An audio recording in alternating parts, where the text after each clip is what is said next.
Science? A 16-year-old, on her wedding night, doesn't cuddle with her wife, but instead runs off to a deserted palace to search for treasure. Only because she's a woman disguised as a man, replacing her twin brother as a scapegoat and ascending the throne. Facing her beautiful new wife, she can only choose to escape. She's even more afraid of being discovered and executed. It's said this palace was secretly built by the former crown prince to imprison his favorite disciple, Yi Rong. Looking at this desolate, abandoned palace, Yi Rong figured there probably wasn't anything valuable. Just as she was about to find a corner to hide from the guard's search, she suddenly heard footsteps approaching. Everyone, stay alert and search thoroughly. Gillen walked straight to a mud-covered statue and scoffed, "What ugly things are these?" Just after saying this, he plopped down on Yi Rong. Soon a guard reported, "Your Excellency, Left Prime Minister, we have searched the East Palace thoroughly, but haven't found the Emperor. Perhaps the Emperor is no longer in the palace. Search elsewhere." Watching the guards leave, Yi Rong cautiously slipped away, just as she was secretly rejoicing at not being discovered. Wei Ling's voice came from behind her. "Your Majesty, don't think this minister is blind like them. Allow me to tidy your Majesty's robes and wash away this mud." He said this while extending a slender hand towards Yi Rong. Little did he know, standing before him was a woman. Better to believe there are ghosts in this world than to believe Wei Ling's words. The world spun, and Yi Rong was pushed into the lake. Wei Ling smiled faintly. "If you like this place so much, then stay here forever." Past events flashed before her eyes. Yi Rong saw her mother holding her small hand, walking down the street. Although she preferred embroidery, she was forced to study. She also saw the woman who claimed to be her birth mother, taking her away from her mother. "Finally, I can bring all the treasures home to Mother. Mother won't have to sew and cook for others anymore." Am I dreaming? But I was clearly killed by that man. How can I still be dreaming? Yi Rong abruptly opened her eyes and saw several tearful faces. Disguised as a man, she hadn't expected to have a second personality. It had appeared online, so to speak, as she was near death, saving her life. Just as Yi Rong was wondering why her brother-in-law wanted to kill her, a quick-witted palace maid explained. Lord Wei Ling entered the palace at age 11. You harassed him, made him kneel as a statue for punishment, and even carved words on him. Yi Rong was dumbfounded. It's that damned brother's doing again, with wolves in front and tigers behind. Yi Rong was scared and wanted to retreat. Since I'm here, I might as well run. As Yi Rong packed her bags, preparing to escape, her second personality emerged to stop her. No, you have to stay. If it weren't for me taking over last night, you would have drowned. You liar. Why should I believe you're my second self? What if you're a wandering soul trying to possess my body? Rude. Who are you calling a wandering soul? Who saved your life yesterday? I know about your flat-chested body, and how even disguised as a man, no one would suspect you're the Emperor. Not only that, I also know all your secrets, like your true parentage. Yi Rong put on a brave face. What do you want in exchange for keeping my secret? Simple. I hear Lord Wei Ling is not yet married. If you can make him fall in love with you. Yi Rong couldn't understand. After she rejected that voice, it mysteriously disappeared. My body, my choice. In the end, Yi Rong decided to take the carriage back home. Meanwhile, Wei Ling learned from his subordinates that Yi Rong hadn't died. Accidentally fell into the water.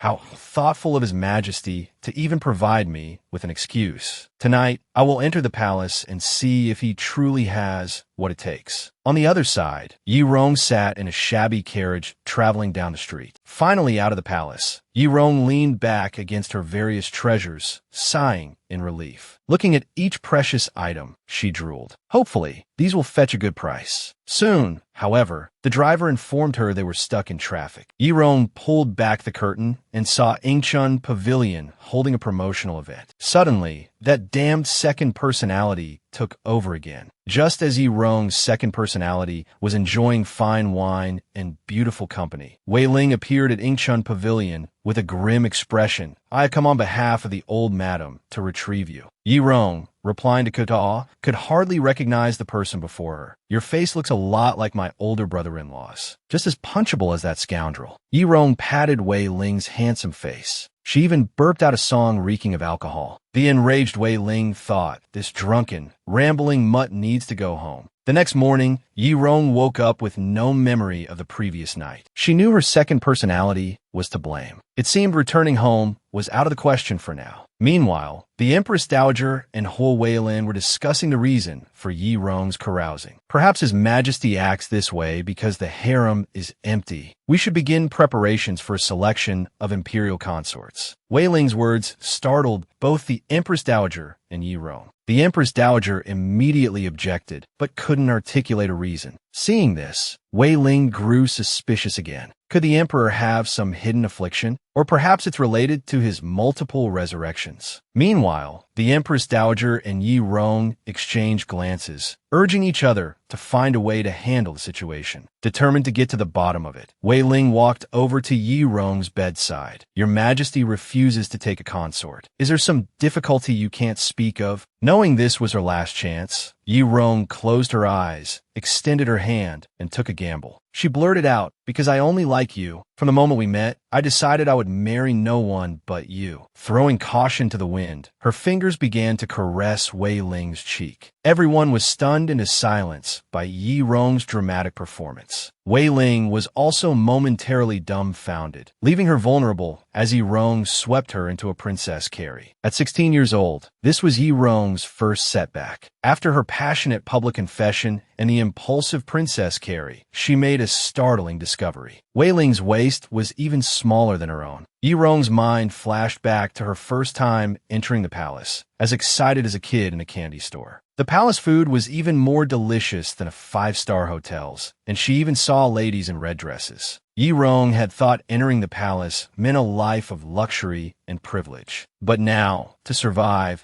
she had shamelessly confessed to a man who had once tried to kill her. Life was truly absurd, a tangled mess. "You smell of her perfume. Or is my nose playing tricks on me?" Back at his residence, Weiling frantically ordered his servants to burn all the clothes he had worn in the palace. He stepped into his 500-square-foot pool, scrubbing the places Yi Rong had touched. But no amount of body wash could erase Yi Rong's lingering scent. Thinking about Yi Rong's bizarre, out-of-character behavior, Weiling frowned. Could she still be fixated on what happened all those years ago? His thoughts were interrupted before he could dwell on it. He was about to scold the servant who had so rudely disturbed him, but then he saw the palace eunuch standing at the door. "His Majesty, concerned for your comfort after your bath, has sent me to present you with these refreshing items." The eunuch mockingly displayed an array of fashionable harem garments. Weiling thought, that damned emperor still hasn't given up. He clenched his fists, barely restraining himself from unleashing a torrent of abuse. His guards lacked his restraint. "My lord, why don't we just throw them all out?" Weiling raised a hand to stop them. "Wait. Please convey my heartfelt gratitude to His Majesty for his thoughtful gift. I shall return the favor." A satisfied smile played on his lips. Back in the palace, Yi Rong was tallying expenses, lamenting her own extravagance. Those harem items cost 30 taels just for the tailoring, and each piece is made by a renowned artisan. Everything costs money. Social niceties are truly expensive. Suddenly, a palace maid rushed in, shouting, "Your Majesty." Terrible news. Eunuch Li and the others have returned. Yi Rong feigned indifference. "Oh, they returned. What's the fuss about?" The maid insisted, "You must see for yourself, Your Majesty." Eunuch Li and the others entered, dressed in the harem garments, weeping and wailing. "Your Majesty, you must avenge us. Our innocence is ruined." The sight was a devastating blow to Yi Rong. It was truly too much to bear. Meanwhile, the Empress Dowager was enjoying her leisurely life when she noticed the returning guards. "Why have you returned without the Empress?" she asked. The guard respectfully replied, "Reporting to Your Majesty, the Empress is staying at the Wei residence. Fearing discovery by Lord Wei, we returned first to report." A shrewd palace maid observed, "The Empress is likely Lord Wei's weakness. As long as he's around, Your Majesty and the Empress Dowager can sleep soundly." The Empress Dowager took a sip of tea.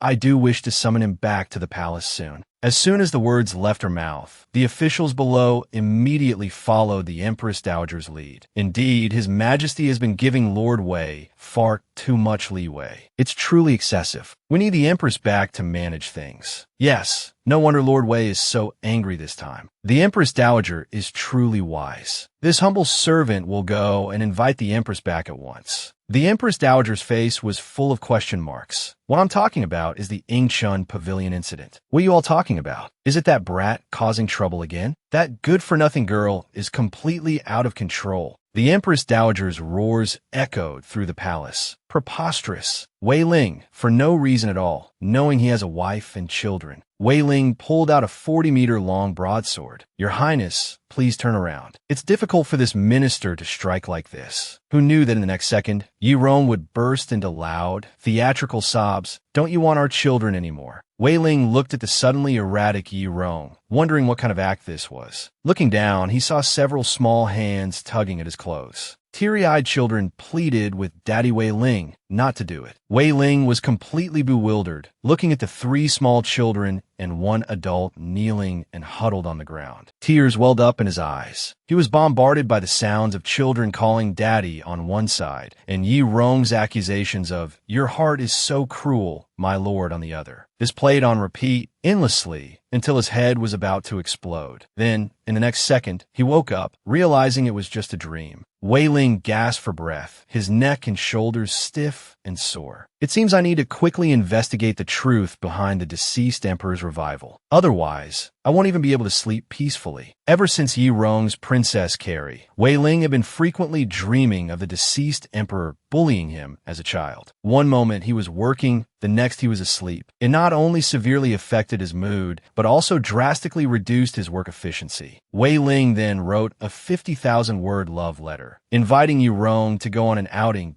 I don't believe the deceased emperor won't reveal his true colors this time. Meanwhile, in the palace, Yi Rong was arguing with her second personality. I can't stand it. You're clearly Lord Wei's future wife. Don't you have any awareness of that? Yi Rong's original personality grumbled softly. You're the one who's obsessed with that lunatic. Why should I be aware? She pulled out a portrait of her idol, her eyes sparkling, that I think the junior minister is even more handsome than Wei Ling. Look, see for yourself. The second personality was indignant. Are you blind, or is your brain broken? How can you even compare him to my Lord Wei? She launched into a tirade against Yi Rong, ranting about Wei Ling's superiority, until a servant announced the arrival of a letter from a certain lord, putting an end to the heated battle. So uncultured, they can't even understand a love letter. The palace maid, tasked with reading Wei Ling's letter, took a whole hour, her mouth parched, before finishing. Your Majesty, the content is like this. Yi Rong rolled her eyes that it's just an outing. Did he really need to write so much? She stood up and told the palace maid, a ruler should share in leisure activities with their ministers to foster understanding in governing the nation. Tell him I accept and will be there on time tomorrow. Unbeknownst to Wei Ling, Yi Rong had anticipated his plan. Humph, he wants to test me again. I'm already prepared, going on a date, but arranged to be surrounded by 18 male models. How to handle this? Urgent, waiting online. Before departing, Yi Rong carefully checked her equipment. This is knockout powder. This is a switching potion. This is... The guard, looking at the small white bottles on the table, asked a crucial question. Your Majesty, you're just going to the Wei residence. What are you taking these for? Yi Rong smiled knowingly. This is the Wei residence, after all. How can I go without being fully prepared? There are always treacherous subjects who want to harm me. This is just a precaution. The carriage soon arrived at the Wei residence. Yi Rong eagerly jumped out. Opening the Wei residence gate, she announced, Lord Wei, I've come to pick you up personally. Her words were cut short by the sight that greeted her. A pool filled with male models, each with 18-pack abs. Yi Rong instantly forgot what she was there for. It wasn't until the guard also exclaimed, Your Majesty, there are so many people here, that Yi Rong snapped back to reality. And why, Lord, didn't we agree to go on an outing together? Wei Ling was lounging lazily by the pool. Your Majesty, before an outing, one must bathe and change, mustn't they? Why don't you join us? To avoid revealing her gender, Yi Rong quickly declined that I'm feeling a bit unwell today. I'll just head back. Hearing this, the male models immediately swarmed around Yi Rong, their faces full of concern. "Your Majesty, are you unwell? Or do you perhaps not like us?" At that moment, Yi Rong noticed that these male models truly all had long legs, and each possessed the standard 18-pack abs. Overwhelmed by the sight, Yi Rong blushed crimson, a trickle of blood escaping her nose. The guard beside her, seeing this, was about to call for the imperial physician. From afar, Wei Ling noticed Yi Rong's condition. Could the deceased emperor be injured? Humph, the deceased emperor is truly troublesome. He then put on a robe and stepped out of the pool. Yi Rong covered her nose. How could she possibly admit that she had a nosebleed? Because she saw a handsome man and was experiencing a surge of youthful infatuation. She could only hurriedly explain to the guards that it was nothing, a minor injury, and nothing serious. Not giving up, Wei Ling pushed the guard aside. "Your Majesty, please stop being childish. Only after the doctor has thoroughly examined you, inside and out, top to bottom, can I be at ease." Yi Rong was immediately frightened and repeatedly bit her hand in refusal. But this opportunity was too good for Wei Ling to uncover the truth. He wouldn't give up. He turned and ordered someone to bring a doctor over immediately. Then he looked down at Yi Rong with a contemptuous sneer. "After all, your Majesty looks unwell." Everyone knew that at this moment, Yi Rong's second personality was captivated by Wei Ling's domineering handsomeness. "My lords, I'm going to faint. How can he be so handsome?" Yi Rong never dreamed that Yi Rong too could still be rambling at a time like this. Was she serious? Didn't she find this guy creepy? No way, she actually fainted. Suddenly, Yi Rong had a brilliant idea that I can pretend to faint and escape too. Time to test my acting skills. Yi Rong clutched her forehead, swayed her body, and moaned, "I'm dizzy." She then threw herself directly at Wei Ling. Wei Ling looked incredulously at Yi Rong in his arms. So, had he just walked into a trap? What was it like for the Empress to leave the palace to look for the Emperor, only to confess her love for another man? The Empress, along with her palace maids, spared no effort searching for a divine doctor in the remote mountains and forests. A young palace maid, deeply versed in palace intrigue, had doubts. "Your Majesty,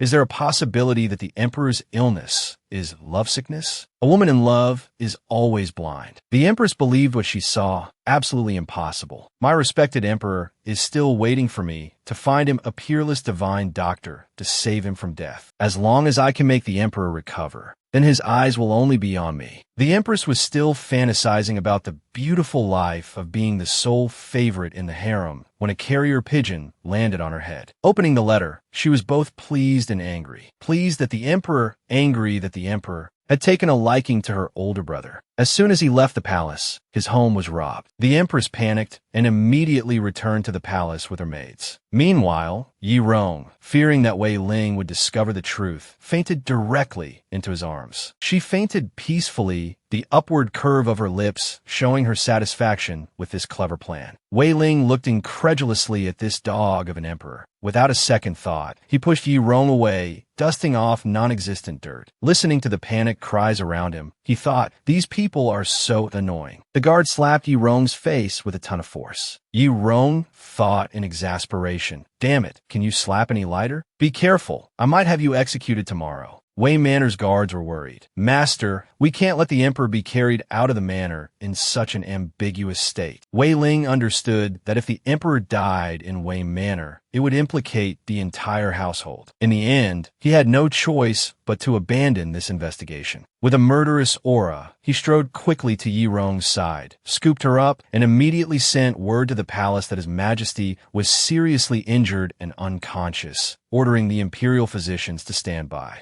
Before anyone could react, he gave Yi Rong a princess carry and quickly boarded the carriage. Wei Ling drove the horses at full speed. The two were separated by the distance of the Yangtze River, and Yi Rong, who was pretending to be unconscious, actually fell asleep, looking at the hand that still clung to his clothes, even though she was unconscious. Wei Ling was furious again. He drew his sword. "This emperor still wants to cling to me? One day, I will chop off this wandering hand." Suddenly, he heard Yi Rong unconsciously murmur, "Mother." It turned out Yi Rong was dreaming of her mother selling handkerchiefs to earn money to buy her lots of candied hawthorns. Being with her mother, even hardship was happiness. A child with a mother is a treasure. This seemed to touch the softest part of Wei Ling's heart. Soon after, the guard announced their arrival at the palace. He discovered that the figures in the carriage were tightly embraced, bound together. The ministers arrived at the palace one after another to begin their workday, only to find the emperor absent. For a time, everyone was talking about it. "My lord, I heard that His Majesty went to Lord Wei Ling's residence. He didn't inform you, his adoptive father. How improper." Listening to everyone's seemingly concerned but actually malicious gossip, the left prime minister quickly defended his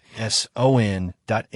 My son is grown up. He's no longer the child who follows me around begging for sweets. However, on matters concerning the emperor, he and I are one mind. I have no fear. Even so, my lord, you should still be careful. After all, it's hard to guard against treachery from within. Young Master Wei has always been deeply thoughtful and difficult to fathom. If not for this, he wouldn't have been able to climb to the position of the current prime minister's confidant from the status of a mere book boy. Before the confidant could finish, the prime minister waved his hand to silence him. He said confidently, "This prime minister has faith. Linger will not betray me." At this moment, Wei Ling's carriage had already stopped at the palace gates. The guard was curious. The carriage had been stopped for a while, but why hadn't his master gotten out? A group of ministers at the palace gate were watching him. Little did they know, Yi Rong had drooled in her sleep, soiling Wei Ling's clothes. The delay was due to him changing. When everyone saw Wei Ling carrying Yi Rong out of the carriage, they appeared so loving and affectionate, so intimate. The air suddenly fell silent. All the ministers stared in disbelief. A moment later, the air crackled with whispers. Could the rumors about His Majesty and the imperial guard be true? It was hard to believe. Even the left prime minister, who had been so confident just moments before, now seemed to have lost his assurance. Finally, as Wei Ling carried Yi Rong through a deserted corridor, his face showed a look of disgust. He immediately thrust Yi Rong at a guard. "Take this dog away." The emperor leaving the palace was already an act of grace. What's the point of keeping up this charade? A loyal subordinate knows when to speak. The guard quickly soothed him. "Please bear with it a little longer. After all, His Majesty was born in our residence. It's best not to cause any further complications." While Yi Rong slept, her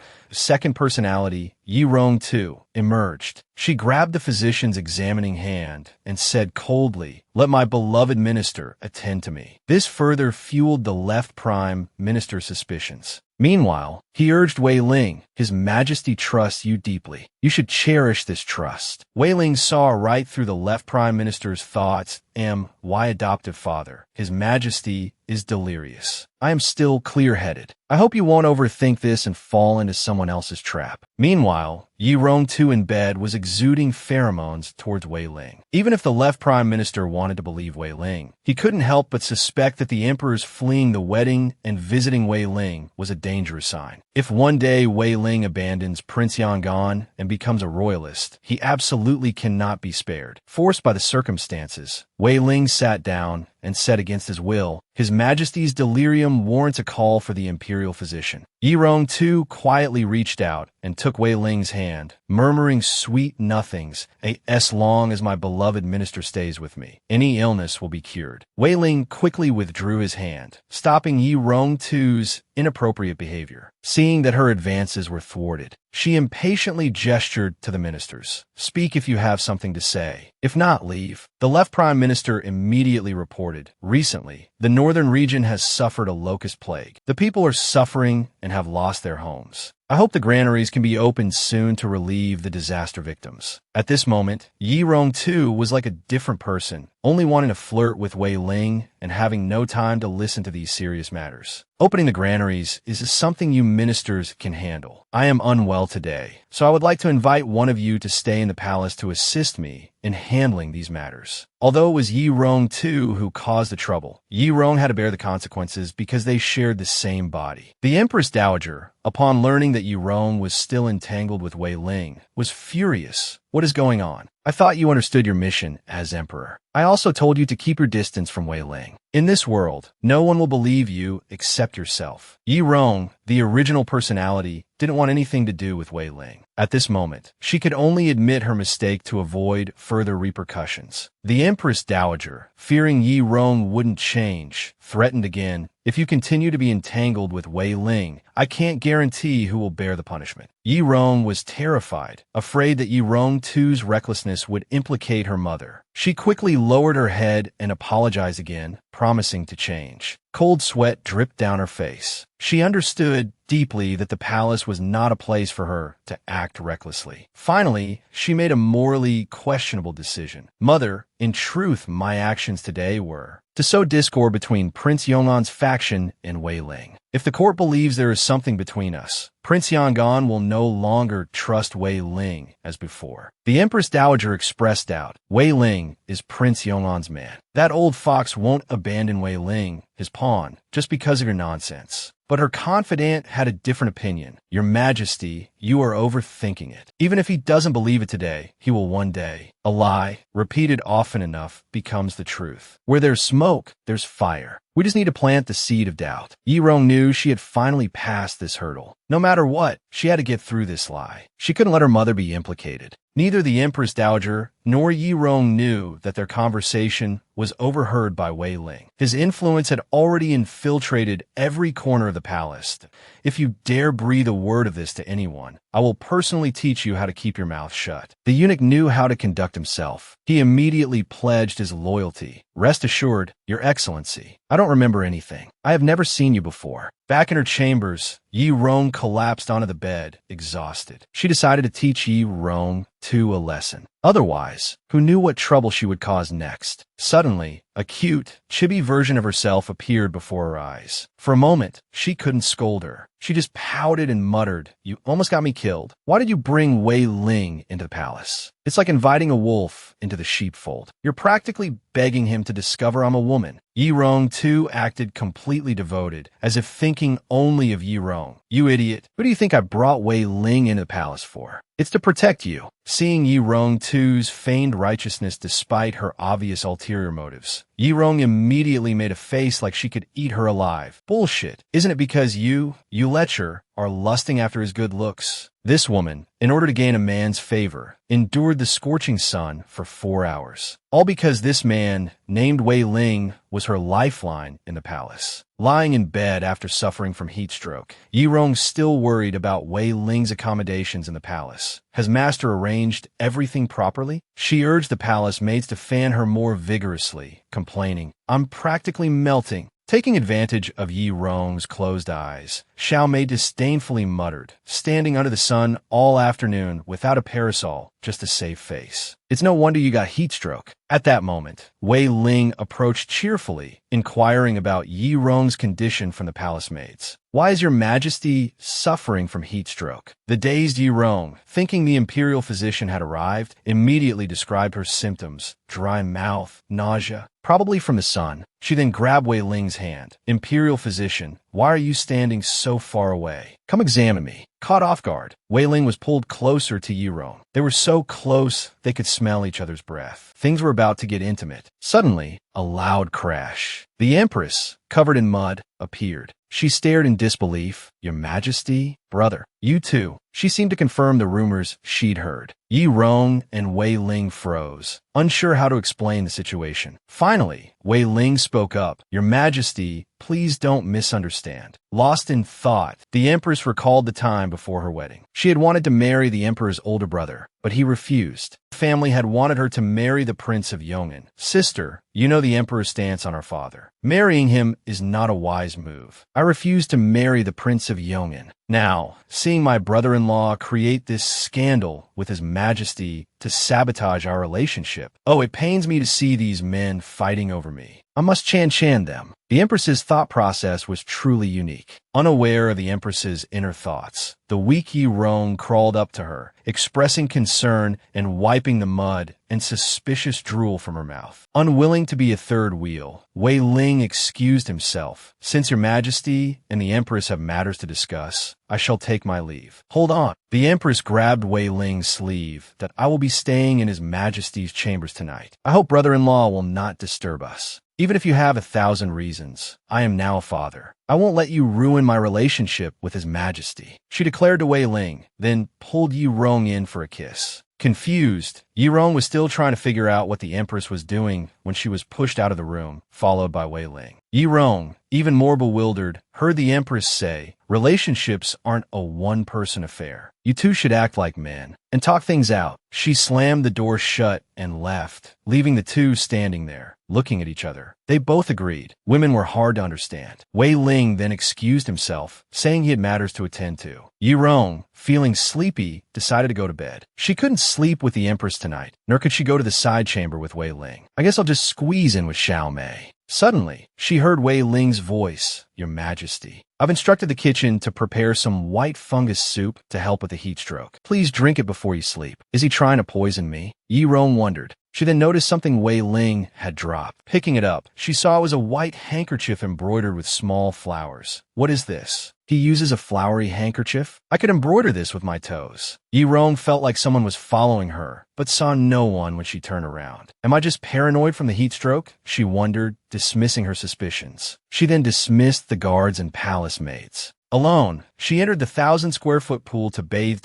A bath after a long day feels so good. Being the emperor is great. Even my bath is this luxurious. She remembered how she used to have to gather enough firewood just to take a proper bath in a wooden tub with her mother helping her scrub. Missing her mother, Yi Rong started to cry. Tears streamed down her face. Ignoring this won't solve anything. Wiping her tears, she turned her longing into motivation that I can't be discouraged. I have to find a way to get my mother out. Suddenly, a slight noise came from the window. A shadowy figure quickly passed by. It's the dead of night. Could there be another treacherous subject trying to harm me? Meanwhile, Wei Ling, working late into the night, took the report of Yi Rong's daily routine from a guard. He was still pondering why the emperor kept visiting the Imperial Medical Academy, wondering if she had taken a liking to someone there, when he suddenly heard shouts of, "Catch the assassin." Listening more closely, he recognized Yi Rong's voice. He immediately jumped up. That's the emperor's voice. Quickly informed the guards to lock down the inner palace. On the other side, Yi Rong was fleeing in a panic. "Damn it, I don't want to die. I haven't gotten my money's worth yet. It's too much of a loss to kick the bucket now. Xiao Mei, help." She suddenly ran into a human wall and immediately backed up. It was Wei Ling. He quickly reached out and caught Yi Rong. When Yi Rong saw who it was, she felt a surge of relief. Wait, why is he looking at me like that? Just as Yi Rong was bewildered, she suddenly remembered something important. In her haste to escape, she had forgotten to bind her chest. Instantly, a blush crept up her face. Did he discover the truth? What should I do? Yi Rong worried that her true gender would be revealed, but the oblivious Wei Ling misinterpreted her flustered state. Oh no, did he realize I'm a fake? Wei Ling looked at the emperor before him, squirming and frowning. He snorted and suddenly let go. Putting on a woman's act all day? Is he doing this on purpose? Losing her support, Yi Rong tumbled to the ground, hitting her head. The pain shot through her body. "You jerk, I'll get you back one day. So what if I'm doing it on purpose?" Wei Ling responded lazily, "Forgive me, Your Majesty. I was late in coming to your rescue. Security in the palace is paramount. You few, go and see if the thief left any traces." Soon, a guard brought over a few pieces of broken tile. "Sir, we found these broken tiles on the ground." Wei Ling took a look. There were 3 black rice grains on them. Within 3 seconds, the genius Wei Ling knew who the assassin was. Curious, Yi Rong peeked from behind Wei Ling to see the clues on the tile, but Wei Ling pushed her away dismissively. Since they stepped on the glazed tiles while leaping over the roofs, they must not be far. Men, search the entire inner palace. Suddenly, Wei Ling noticed something jump from the roof.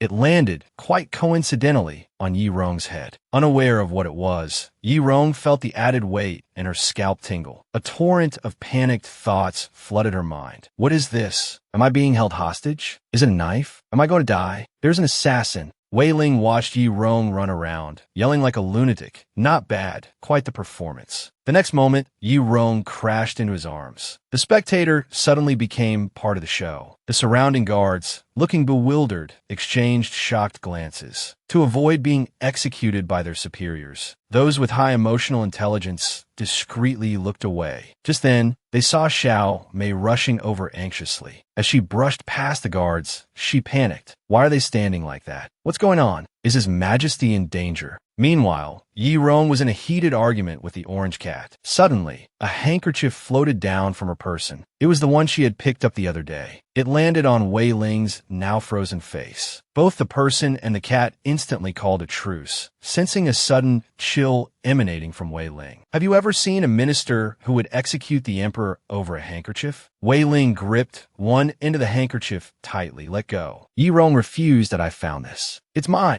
As the two struggled, the handkerchief ripped in two. Yi Rong stared blankly at the half in her hand, speechless. The cat on her head, with its animal instincts, was the first to sense Wei Ling's rapidly rising fury. It bolted. Its life depended on it. Wei Ling, looking at the half-handkerchief, was overcome with despair. It was his last connection to his mother. The handkerchief had been embroidered by his mother when he was a child. His runaway mother had promised to make him new clothes once the embroidery was finished. But then his mother died. A merciless fire had destroyed everything. The only thing left is this handkerchief embroidered with escape. I was so naive to think that once I finished embroidering it, Mother would come back to embroider clothes. I so Chin Chung Ly prayed to the heavens to grant my wish. Now everything has been ruined by you, this wretched emperor. Wei Ling glared at Yi Rong with murderous intent. Just as her rage was about to explode, Xiao Mei intervened, standing between them. She loudly questioned what His Excellency was doing, reminding him that this was the inner palace and urging him not to cause chaos. The nearby guards also tried to persuade him. They pleaded with His Excellency to calm down. However, Wei Ling, consumed by fury, grabbed Xiao Mei's throat. He sneered, "Inner palace? So what? I'll do as I please today. What can you or your Empress Dowager do?" Xiao Mei, ever the loyal palace maid, even in the face of danger, didn't forget to warn Yi Rong, "Your Majesty, run." Wei Ling, aren't you afraid of being infamous for thousands of years? You're still my subject. How dare you be so insolent? The enraged Wei Ling let out a cold laugh. Infamous for thousands of years? I like to see that. Meanwhile, Pei Shaoqing, the big boss of the palace, had already learned of the incident from his informant. Wei Ling really clashed with Ronger. "Yes, Your Highness. The Emperor's palace is in chaos. Do you need me to intervene?"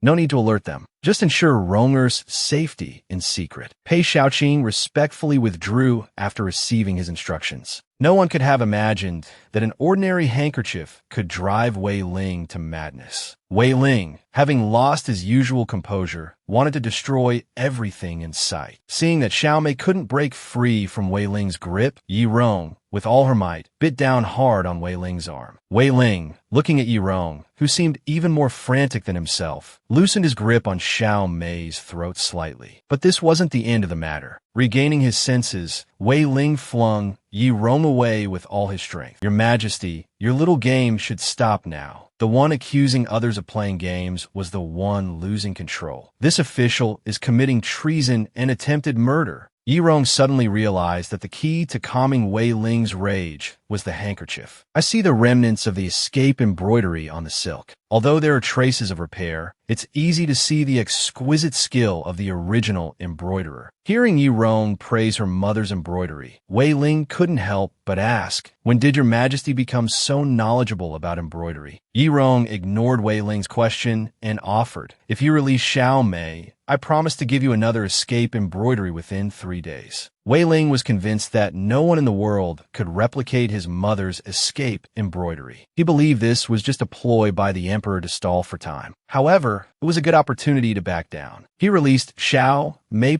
3 days later. "Bring the embroidery to Meng Tianfang, Your Majesty." "I've never heard of Your Majesty associating with embroiderers outside the palace." Yi Rong, however, only wanted to check if Xiao Mei was injured and couldn't be bothered with Wei Ling. But fearing another outburst, she simply said, "Can I have a secret admirer?" "But they're a recluse, so it's not easy to commission their work. Fortunately, I have a connection with them. If I ask, they'll definitely provide the best embroidery." With that, the crisis caused by the ruined handkerchief was temporarily resolved. Yi Rong's second personality immediately emerged to complain. "That was terrifying. I've never seen His Excellency so angry. I was scared out of my wits." "You weren't the one talking. You seem very familiar with that lunatic. Where were you when my life was on the line? Since you admire Wei Ling so much, do you know what that escape embroidery looks like?" Yi Rong's love-struck second personality was dealt blow after blow. Finally, she gave up. "How would I know? I'm inside your body. This drove Yi Rong completely mad. Even her biggest fan didn't know this secret. How am I supposed to embroider it if I've never seen the original Escape? Meanwhile, on the roof, Wei listened to Yi Rong's self-muttering, finding this eccentric emperor quite amusing. Yi Rong held up the blank white cloth, utterly dejected.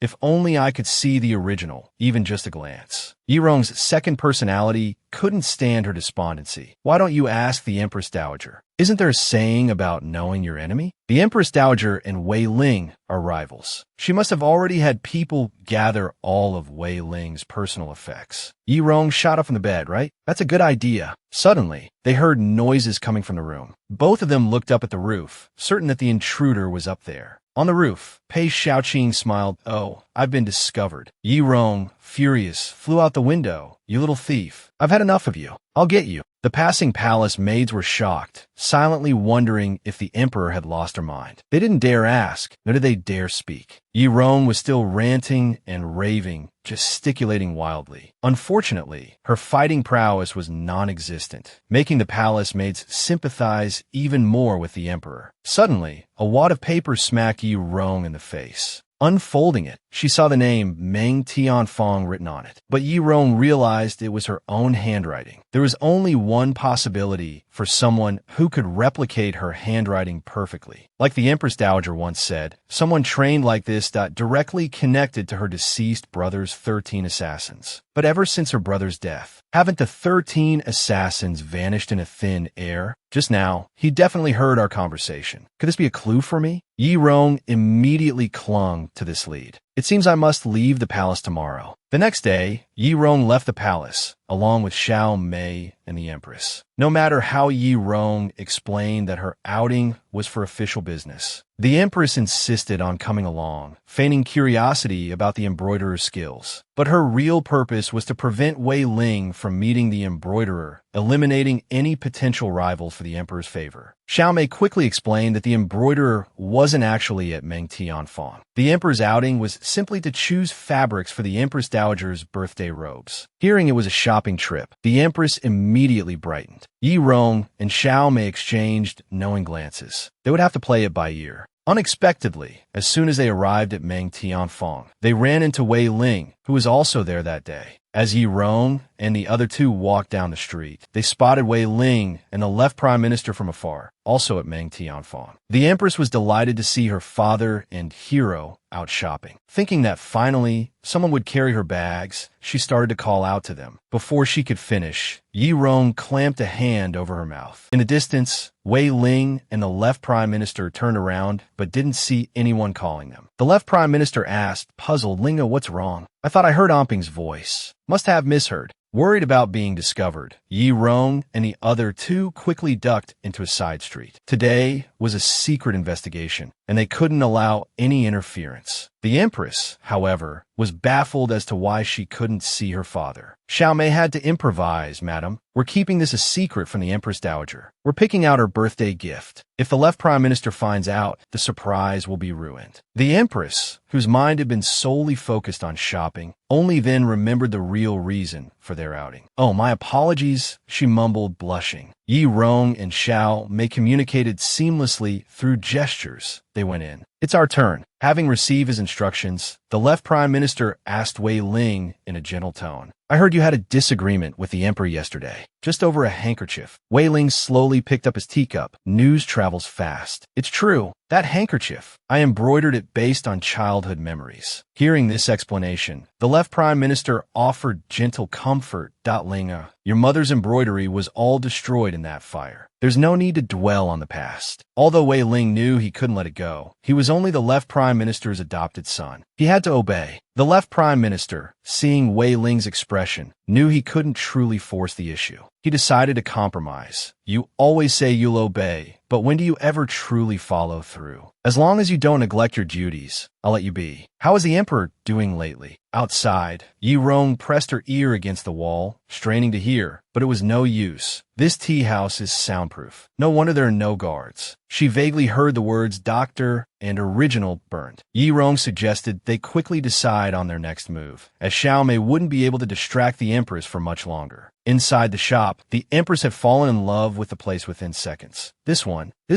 and this one. Wrap them all up. Shopping was indeed one of a woman's greatest joys. The sales attendant showered her with compliments. Madam, you have such exquisite taste. Both parties were thoroughly pleased with each other. Suddenly, Yi Rong's voice came from behind. Yi Rong suggested they look for peach blossom embroidery samples. This way, they could not only win the Empress Dowager's favor, but also identify skilled embroiderers specializing in peach blossoms. Meng Tianfong provided excellent customer service. When Yi Rong requested to meet the embroiderer, the owner promptly brought forth their most skilled artisan. The owner began to boast. Not only are they skilled in peach blossom embroidery, they're the best in the area. Even the esteemed Left Prime Minister has sung their praises. The Left Prime Minister praised them? Which piece? The owner stammered, unable to maintain the charade. Yi Rong thought to herself, if I hadn't spent time with that almost pathologically picky Wei Ling, I might have actually believed you. All right, leave the embroidery. I'll take a closer look. Meanwhile, the Empress was captivated by the peach blossom fabric samples. She even considered poaching the embroiderer for the palace. Xiao Mei calmly reminded her that the embroiderer might not be willing to enter the palace. Besides, the fixed salary offered in the palace was a far cry from the exorbitant rates paid by Meng Tianfong. As she spoke, she looked back to Yi Rong for support, only to find her staring blankly at a distant peach tree, muttering to herself. I heard that Meng Tianfong, in order to have the embroiderers create outstanding work that would satisfy the Prime Minister, specifically planted a peach tree in the courtyard. These embroiderers have to take time every day to look at this peach tree. They practice their embroidery techniques by observing it. That's why they can embroider such exquisite sleeves. The work is clearly lifelike, so what's there to criticize? Even if I were to embroider them, they wouldn't necessarily be any better. From this perspective,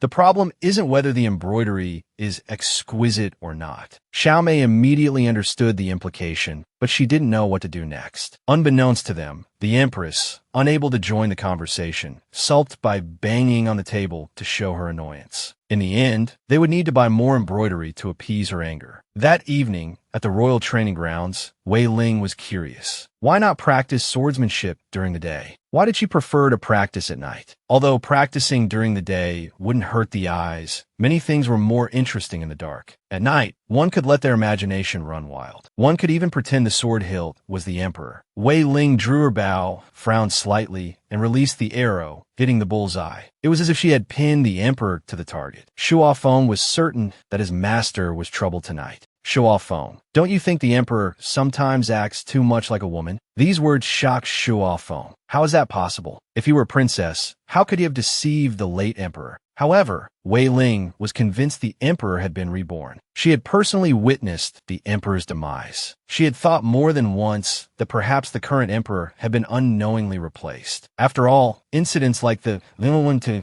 were not uncommon throughout history. Shuo Feng still found it hard to comprehend. Could there really be two people in this world with the same appearance and voice? And one of them a woman? It's precisely because it's unbelievable that we entered the palace. We must investigate this thoroughly. The night is perfect for heart-to-heart talks. Shuo Feng suddenly became curious. Why do you hate His Majesty so much? Is it simply because of the bullying you suffered as a child? Wei Ling's expression instantly darkened, her eyes flashing red. You know, I hate people who overstep their boundaries. She secretly chuckled. That scoundrel suspects my identity. I shouldn't have taken a shortcut. She hoped she wouldn't be discovered. Heaven seemed not to have heard Yi Rong's plea. Wei Ling immediately sensed someone in the tree. She raised her hand and drew her bow again. The arrow flew like the wind towards Yi Rong's hiding place in the tree. The sharp arrow pierced straight through Yi Rong's hair ribbon and lodged into the branch. Yi Rong was frightened out of her wits. That scoundrel is truly perceptive and ruthless. That was close. I almost died. Wei Ling thought it was some petty thief. She was about to ask who was in the tree, when Yi Rong parted the branches, revealing a smiling face. Seeing who it was, Wei Ling froze. Shuo Feng, wanting to resolve the crisis, swiftly drew his sword. Wei Ling, not wanting to make a scene, immediately stopped him. Shuo Feng obediently sheathed his sword.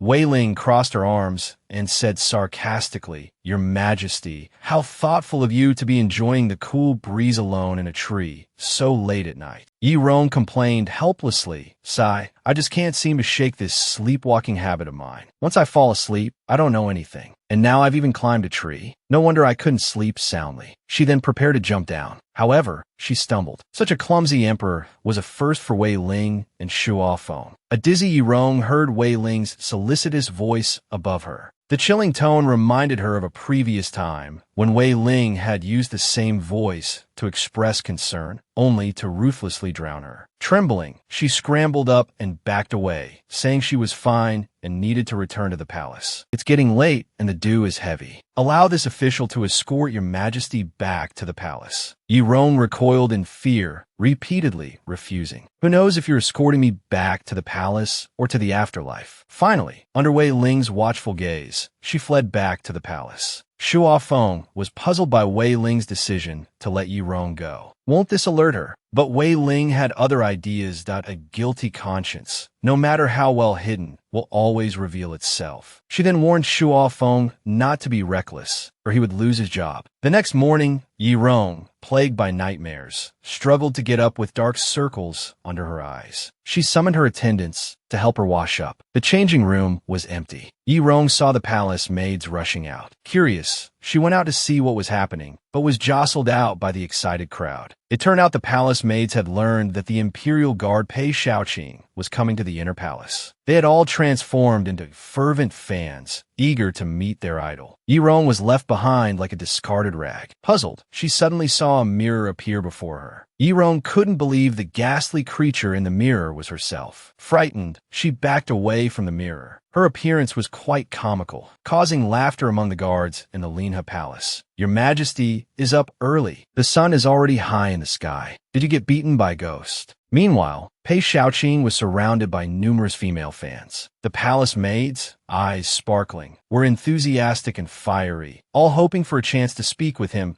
Pei Didi is Ahua's little brother. "If you have any questions, you can come to me." "Ahua, you've already claimed 18 little brothers. How old is Imperial Guard Pei? Is he married?" He was originally one of the Emperor's 13 shadow guards, only answering to the Emperor. Now that the Emperor has changed, so has his work, moving from behind the scenes to the forefront. With his exceptional abilities and handsome appearance, he's received a warm welcome from his female colleagues. Even the Emperor is curious about him. Although he enjoys the enthusiasm of his colleagues, he only desires the Emperor's approval. To this end, he put on his most charming smile as he reported to Yi Rong. Yi Rong was instantly captivated by the bright smile. She immediately welcomed her new subordinate. A cool voice came from the side. "Long time no see. Commander Pei, I trust you've been well. During your absence, His Majesty has been in frequent danger. Commander Pei, you should kneel and accept the blame for your negligence." Pei Shaoqing wasn't disheartened. "Speaking of which, this subordinate must thank Minister Wei. Without your company, how could His Majesty be safe and sound?" Yi Rong, standing between the two, immediately sensed an invisible tension. Ultimately, she favored the new subordinate. After all, this subordinate was exactly the cute and obedient type that Yi Rong liked most. Who knew Wei Ling, to attract Yi Rong's attention, would sarcastically remark, "His Majesty is truly benevolent. Don't forget your promise to this minister." Watching Wei Ling gradually approach, Yi Rong broke out in a cold sweat. Pei Shaoqing couldn't bear to see his emperor pressured. He stepped forward, shielding Yi Rong. Shuo Feng, also unwilling to be outdone, protectively stood before Wei Ling, confronting Pei Shaoqing. "This is none of your concern." Just as the two were about to clash, Wei Ling and Yi Rong simultaneously called for them to stand down. Shuo Feng reluctantly walked away. Yi Rong said she wouldn't forget her promise and indicated that she had prepared a foolproof plan. Wei Ling was suspicious but didn't say anything more. It turned out Yi Rong's foolproof plan, step 1, was to offer 3 copper coins. She prayed to the god of wealth that Wei Ling would be blinded and fall for her outstanding beauty. Yi Rong too thought Yi Rong was too stingy, offering only 3 coins for such a big favor. Not even 10 people would agree, let alone a god. Yi Rong, her plan exposed, angrily scolded Yi Rong too. Although she also felt it wasn't a foolproof plan, she said, "It's not like there's no other way. It's just a bit risky. I'll deal with Wei Ling alone." Xiao Mei will stay in the palace to handle any emergencies. You be careful too. Don't accidentally cross my path. Suddenly, Xiao Mei's voice was heard. Commander Pei, why are you back? Xiao Mei had warned them of someone approaching. Pei Xiaoqing gave Xiao Mei a bright smile. Sister Xiao Mei, long time no see. Are they acquaintances? Xiao Mei, you know him too? Xiao Mei quickly explained, Your Majesty, Commander Pei answers to the Empress Dowager. He's one of our own. Now that Your Majesty and Minister Wei are getting closer, the Empress Dowager, fearing for Your Majesty's safety, recalled Commander Pei. Pei Xiaoqing respectfully replied. This subordinate was previously ordered to leave the palace to investigate the matter of the former crown prince's imperial gift. The matter was of great importance. The Empress Dowager also feared that Your Majesty, knowing too much, would invite danger, so she didn't inform you beforehand. Please forgive me, Your Majesty. Yi Rong suddenly became curious. There are twice as many guards on duty today. Are they all Commander Pei's men? Pei Xiaoqing frowned slightly. No. Since the 13 were disbanded, this subordinate's position was also revoked. These men looked like they were temporarily assigned. Shuo Feng soon arrived with a group of men to report. There was an assassin in the palace earlier. Minister Wei, concerned for Your Majesty's safety, ordered this subordinate to deploy men for protection. Yi Rong was truly worried for her own safety. That Wei scoundrel is having me watched. Xiao Mei questioned, Where is Minister Wei? Why didn't he come himself?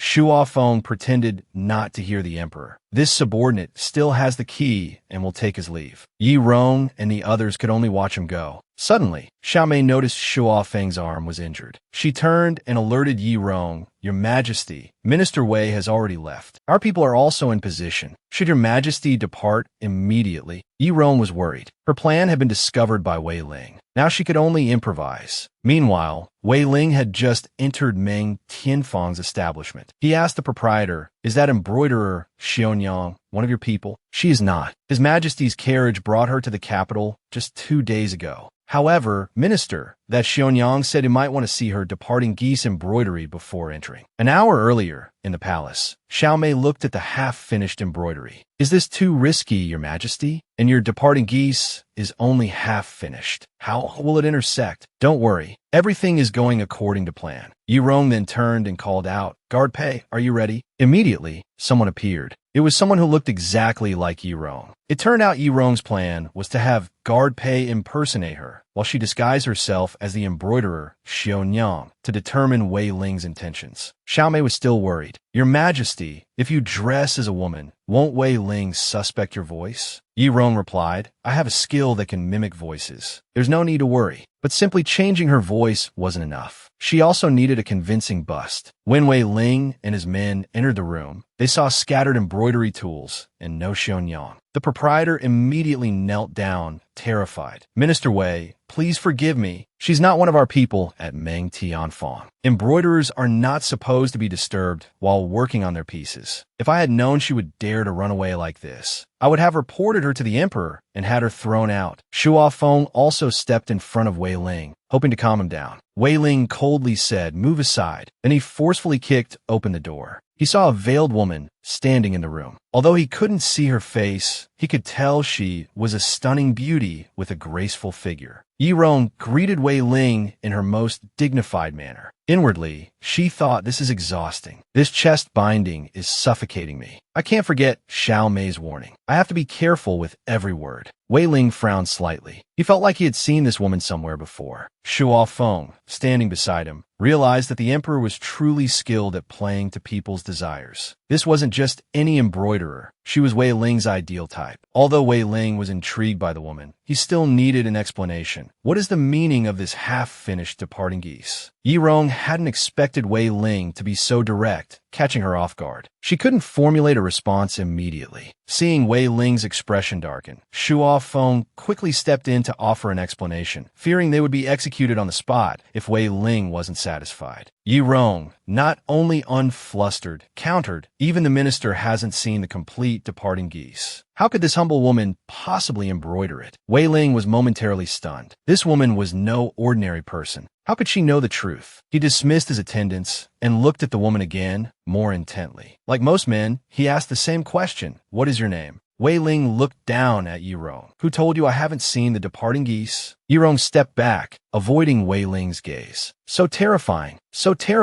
she thought. Suddenly, a large hand gripped her chin. Wei Ling's presence loomed closer, his intense gaze seemingly trying to see through her. Yirong knew she couldn't let him dominate the situation. She had to push back, or the consequences could be severe. Ignoring the hand on her chin, she looked directly at Wei Ling. That it wasn't difficult to deduce. This humble woman has compared the embroideries of the Xionyongs at Meng Tianfang. I discovered that while their departing geese embroideries are beautiful, they differ significantly from the restored piece His Majesty showed me, the one that belonged to the minister. Your departing geese is only half finished. No one would carry a half-finished piece with them, unless the minister himself didn't know what the finished departing geese looked like. Am I correct, minister? Wei Ling was shocked. This Xionyang had discovered his secret. He bit his lip and let out a small chuckle. That you're a clever Xionyang. Yirong inwardly relaxed, letting out a breath. I managed to fool him. Wei Ling turned his back to her. I indeed never saw the finished departing geese. It was burned in a fire. Yirong couldn't help but confirm. So this humble woman guessed correctly? Does this half-finished departing geese pass inspection? Wei Ling's eyes gleamed, indeed. But now I'm curious. Why are you wearing a veil? Yirong had a bad feeling. This guy is still suspicious of me. Wei Ling crossed his arms, a calm and collected expression on his face. What secrets lie beneath your veil? Meanwhile, in the palace, Pei Shaoqing, impersonating the emperor, was leading everyone in group exercises, which were becoming increasingly chaotic. Only Xiao Mei was genuinely worried, carrying 2 fake emperors and fearing she'd bear all the responsibility alone. She glanced sideways and saw Shuo Feng returning to the palace. Realizing she had to stall him and prevent him from discovering the truth, she immediately put on an act and walked over to guard Pei. With a look, she signaled to guard Pei, who instantly understood. Watching Shuo Feng in the distance, a brilliant idea struck him. He closed his eyes, spun, leaped, and danced with abandon, completely letting loose. Suddenly, he collapsed. Ouch, I've twisted my back. Xiao Mei quickly summoned the physician. Shuo Feng paused his advance. Wei Ling questioned Yirong again. Why are you wearing a veil? Why aren't you speaking? Yirong panicked internally. What should I do? How can I deceive him? A gentle breeze rustled the branches of the peach tree outside. Peach blossoms drifted inside. In her desperation, Yirong suddenly remembered something. She could use her allergy to flowers to trick Wei Ling. She quickly picked up a peach blossom and ate. I teed at my lord. If you insist on seeing my face, I cannot refuse. However, I am disfigured. Please don't be frightened. When I was young, the scar on my face was small, but as I grew older, it spread all over my body. Everyone who sees it says I'm an ominous monster. What woman wants to hear such things? Inwardly, Yirong was suffering, her allergy causing not only blossoms on her skin, but also intense itching. Wei Ling pulled back Yirong's sleeve. He placed a peach blossom petal on her arm. Peaches in full bloom, so dazzling and bright. Your body is covered in peach blossoms. Haven't you noticed? Yirong was stunned. Is this man trying to flatter me? The door opened, and Shuo Feng entered, whispering something in Wei Ling's ear. Wei Ling turned and spoke briefly to Shuo Feng. Before leaving, he invited Yirong to work at his residence. Looking at the empty room, Yirong couldn't believe her escape had ended so easily. Yirong's second personality wondered if she was falling for Wei Ling. The real reason was the unbearable itching from her allergic reaction. Finally, the dog feeder left and she could relax. Yirong's second personality thought, I remember Yirong was Yi Tsuehua. How did she become a peach blossom demon? Shuo Feng quickly returned to the emperor's chambers. Xiao Mei stood nervously at the door, arms outstretched, barring entry. The emperor injured his back and is being treated by the physician. He shouldn't be disturbed. Why are you so stubborn? Shuo Feng retorted. Xiao Mei, am I stubborn, or are you hiding something? He moved to push her aside. Seeing she couldn't stop him, Xiao Mei drew a short sword and held it to Shuo Feng's throat. The emperor has decreed that no one may enter without being summoned. Shuo Feng, you dare defy the imperial decree. Shuo Feng calmly replied, step aside. I don't want to hurt a woman. Xiao Mei ordered the other guards to seize him. Guards swarmed Shuo Feng, who spun away. Xiao Mei instinctively checked her sword. She found blood on it, but she wasn't injured. It could only be Shuo Feng's. Xiao Mei stared at him in disbelief. As they faced off, Yirong opened the door.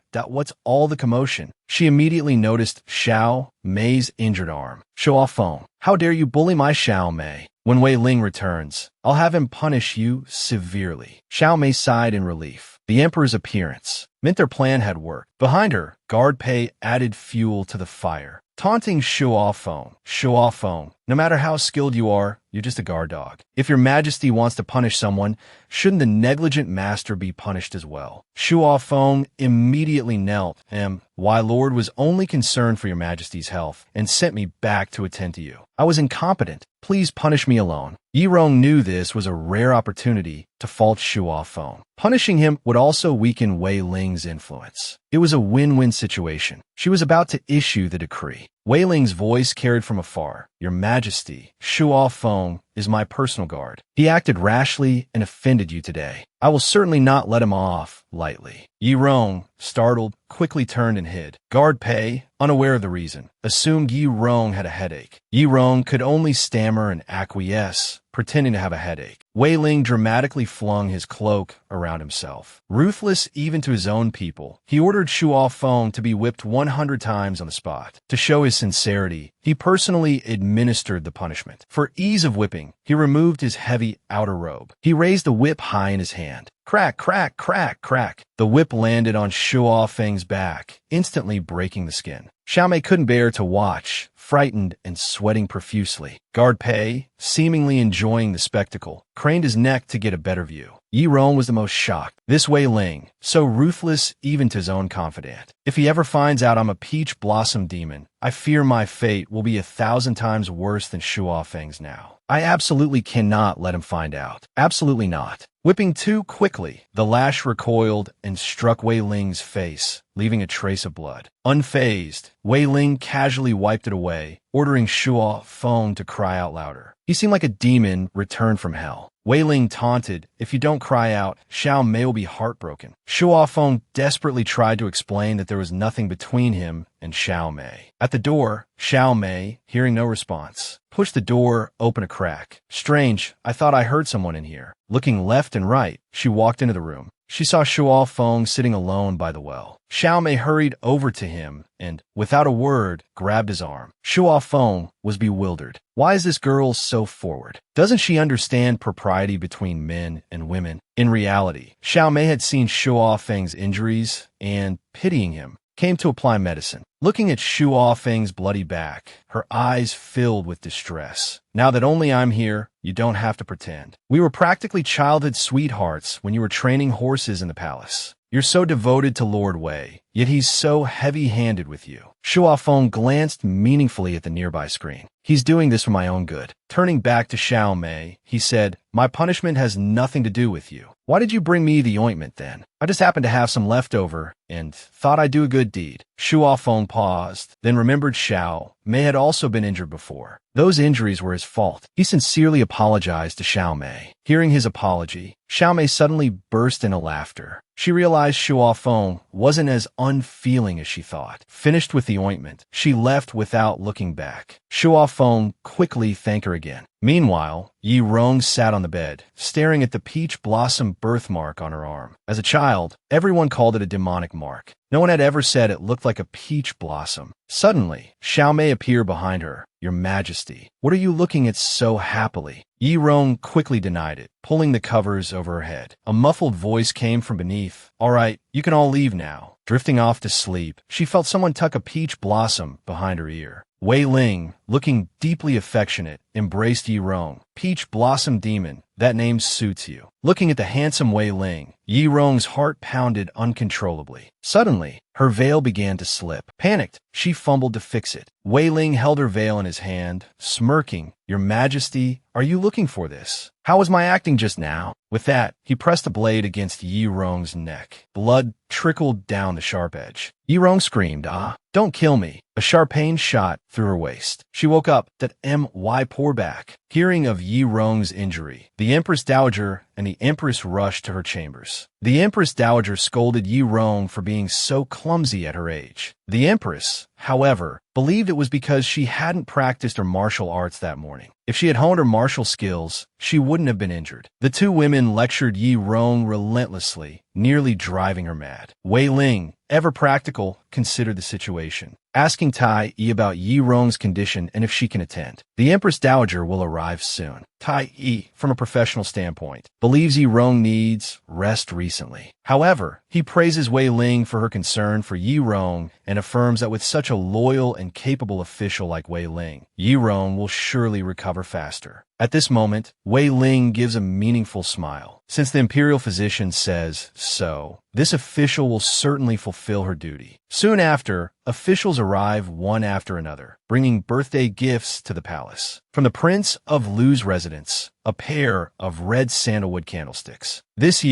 section appears to be gibberish and is translated literally. Zhu Wen Jiao Tian Qi Xiang Duo Sun La Bao. From the Prince of Jun's residence, this section also appears to be gibberish and is translated literally. Jing Xian Jiao Qi Ba Ji Xiang Wan Shang Tao. From the Chancellor's residence, a Jingxian red sandalwood, fruit, and flower-patterned rectangular box, managed by the jewelry director. Dazzled by all sorts of treasures, the Empress in the palace maids carefully checked each gift. Even the experienced Empress was amazed by the numerous presents. According to protocol, these gifts should be inspected and selected by the Emperor personally. A grand presentation. However, Yi Rong has injured her back and can only lie in bed. Therefore, it's best for the Empress to represent her. The Empress immediately thought, what's mother-in-law's is my husband's, and what's my husband's is mine.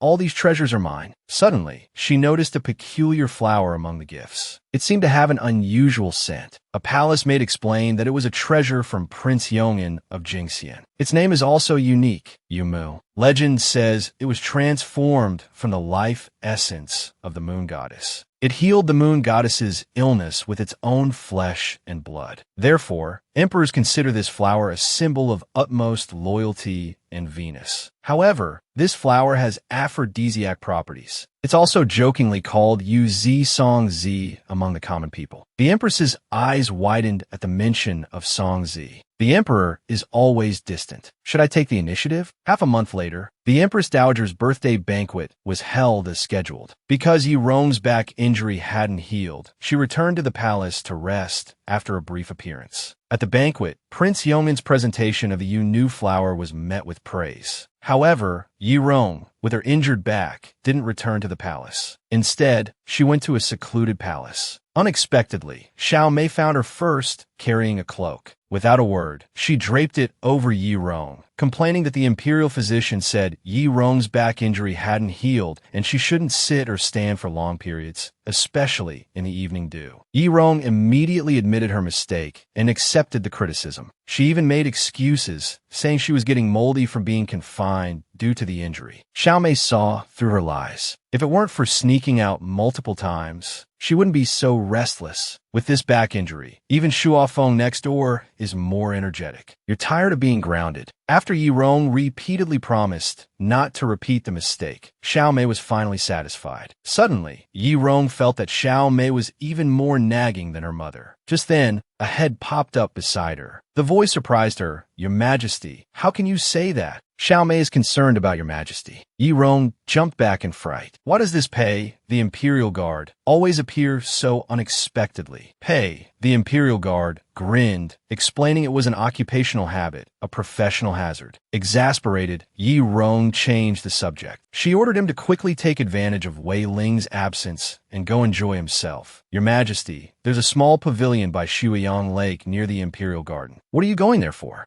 Considering you're my loyal guard, I'll tell you this money-making secret. Just take this golden cicada and place it there. It will absorb the essence of the sun and moon, and you'll reap a fortune. They soon arrived at their destination. Yi Rong was stunned by the abundance of flowers. This is indeed a valley that absorbs the essence of the sun and moon. Yi Rong had Pei keep watch while she went in alone to place the golden cicada. Once this golden cicada is placed, my fortune will surely flourish. Suddenly, a voice called out, "The Empress." Yi Rong's first reaction was, "The Empress? Did she change her mind and want the golden cicada back?" No way. With the Empress approaching, Yi Rong could only hide. There were several small wine bottles overturned in the flower bed. Preoccupied, Yi Rong didn't notice her footing. She stepped on a bottle and slipped forward. Grabbing for support, she bumped into someone. "Oh, I'm so sorry, so sorry." They both looked up and saw each other. It was her nemesis. What do you do when fate forces you into close proximity with your rival? It was Wei Ling, who was already 8 parts drunk. Not only did she not recognize Yi Rong, but she also mistook her. One could say Wei Ling, having lost her usual reason, became even more rational. This was the closest she had ever come to the truth. Yi Rong waited, her whispered words muffled by the veil. It seemed as though she was lost in longing for her lover. However, Yi Rong knew these were just Wei Ling's drunken ramblings. Once sober and faced with reality, she would be content. 1,000 cups of strong drink. And Yi Rong's purpose today was to place the golden cicada, to absorb the essence of the sun and moon, so that it would yield a continuous harvest. The most urgent matter was to leave Wei Ling quickly and avoid the fire demon. Just as she was about to get up and push Wei Ling away, she found her body weak and limp. Yi Rong didn't know if it was the surrounding flowers, their fragrance making her whole body weak. As she struggled, the pollen she brushed against was constantly inhaled, causing an allergic reaction. She couldn't help but recall the origin of the whole affair. The Empress, knowing Yi Rong's love for art, gifted her a consecrated golden cicada. She also claimed that as long as this golden cicada absorbed the essence of the sun and moon, it would bless its owner with wealth. And the most spiritual place in the palace was this Shuyang, overgrown with moon-like flowers. The actual truth was the Empress had heard that the moon-like flowers had aphrodisiac and fertility-enhancing properties. She guided Yi Rong to the Shuyang chamber during the Empress Dowager's afternoon nap. In order to be alone with Yi Rong, the Empress mobilized everyone. Unfortunately, the first person Yi Rong encountered today was a drunken Wei Ling. At this moment, Wei Ling's eyes were filled with the image of the peach blossom demon. Her body was hot, sweat dripping down her cheeks. Under the influence of the moon-like flowers, she pressed Yi Rong down. However, the Empress's voice could be heard approaching from afar. Yi Rong immediately covered Wei Ling's mouth, signaling her not to make sound. She waited for the Empress to walk away before pushing Wei Ling off. Unexpectedly, Wei Ling grabbed her arm, pinning her down. Wei Ling lowered her head, wanting to get close.